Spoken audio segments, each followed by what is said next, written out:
Well, hello, beautiful humans. Hello, I couldn't see what I did. I did that blindly.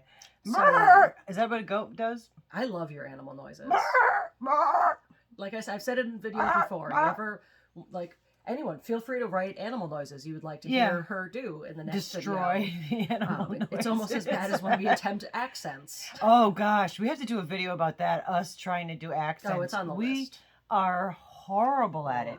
I just want to, shout out to Bailey, the cat on the prowl, because I always massacre her last name. But she made this beautiful goat hat for us. Oh, am I too close? No, you're just slouching.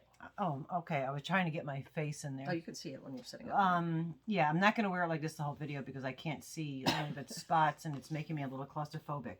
And it's also itching my nose terribly. But isn't this the most adorable? Well, you got the fluffiest part is on your nose. That's probably why. Yeah, no, it is. Oh, I love that hat. It is fabuloso. Hey!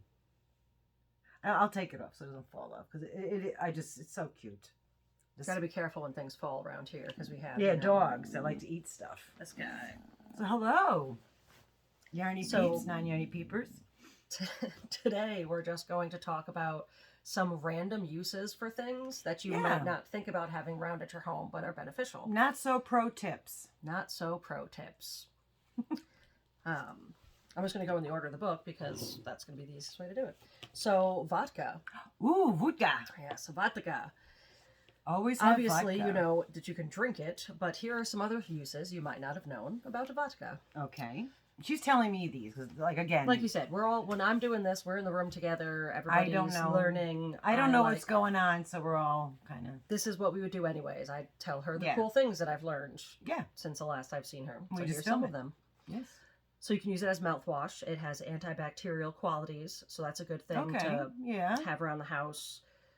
Especially if you have mint, like if you have mint outside growing, you can put some like mint extract or mint leaves in it as well.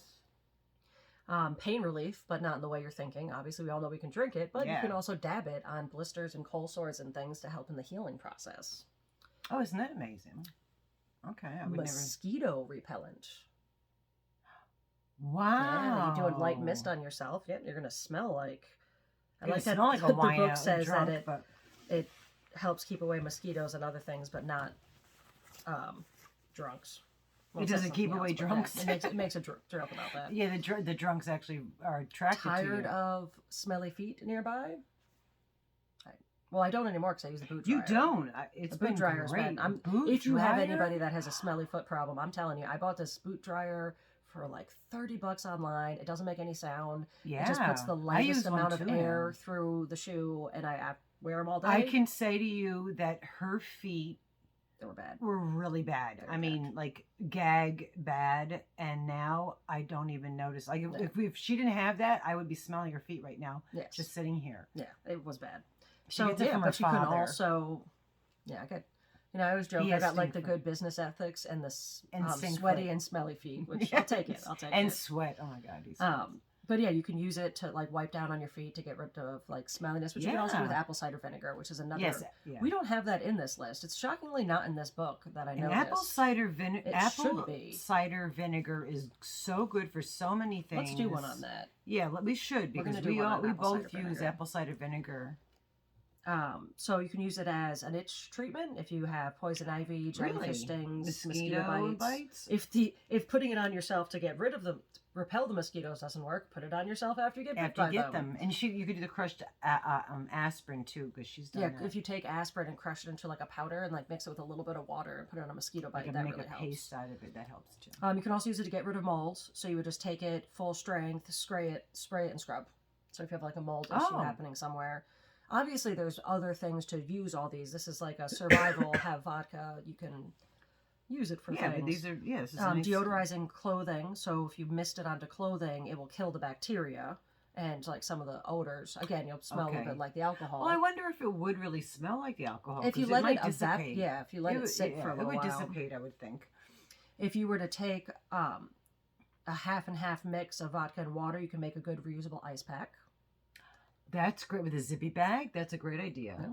You can use it to unflavored is a key thing. I mean, some of these it wouldn't matter if it was flavored or not, but in this in particular one and in general, unflavored is probably better. But you can use it to clean off any sort of lenses like binoculars, cameras, eyeglasses, all that kind of stuff. Camera glasses, yeah. And then this one I actually didn't know, but it makes sense. If you were to take a glass jar and fill it with lavender flowers and then top them off with vodka, let them steep in the sun for 3 days, strain through a coffee filter, you then have something to soothe ligaments, like a muscle rub.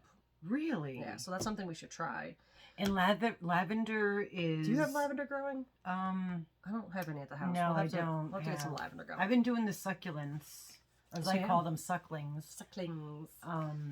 But lavender is also very calming. They use that in like for all kinds of things, for just calming and relaxation. Yeah, a lot of your sleepy time teas and things will have a little bit of lavender. A lot of like your rubs or body washes for before bed. It's a very soothing scent, which was a fun story. I had that diffuser going for a little bit, and I had lavender, and I didn't think about it. And one day Craig was like, yeah, I really don't mind all the diffuser. It's just, you really throw me off with the lavender in the daytime. I come home and I'm like, am I supposed to be sleeping? Am I supposed to be doing things? Yeah. For some weird reason, lavender reminds me of old people. Interesting. My grandmother used to wear something that smelled like lavender. So I always think of old people. So here's an interesting one you wouldn't probably expect to have uses, and that's sardines. Oh, I love Old sardines. School you would love sardines. Sardines and herrings, and oh my god. I think I did it wrong for myself because like my first time really trying it was years ago, party time, camping, barely slept, probably drank too much the night before. Probably. And the first thing I tried was a sardine for the very first time. Not a good introduction to sardines. No. Go to Pepe's in Haven. They put like their sardine. When your dad and I went there one time and we said, well, we'd like to get a sardine. Oh no, my bad. It was anchovy. Anchovy pizza. And I also love anchovies. And the lady goes, you might not want to do a whole pizza with that. And we're like, no, we know what we want. We want a whole pizza. And she goes, really? I really recommend maybe do half. All right, so, okay, do half. And thank God, because it was like just anchovies all over the whole pie. Of anchovies. Oh yeah, it was just like just biting into a chunk of salt with bones in it. So let's talk about the things you can do with a tin of sardines. You can make a grease lamp. So you would obviously eat... grease lamp, okay. Grease lamp, yes. You would eat the sardines. Well, she would eat the sardines. I would eat the sardines. I would eat them if I had to. Then you put a wick in it with about 1 inch sticking out, and that would make a... in the juice. Mm-hmm. There's a way to make it into an animal trap, but I don't like it. A signal mirror. Which that's an important signal mirror. Like reflection. Oh, which I really actually have a page that talks about that. Okay. But yeah, the shiny side of it, the reflection you can use. That's clever. So I never thought of that. A bait. So if you were to put it in an animal trap, if you needed to catch something, it would help bait an animal into it. Well, I can just jump in there. We do rescues. We do rescues for cats and sardines and tuna. When you have a heart trap, you have to cover the trap, but you push the sardines, work fabulous, or tuna fish, and shove it into the very back.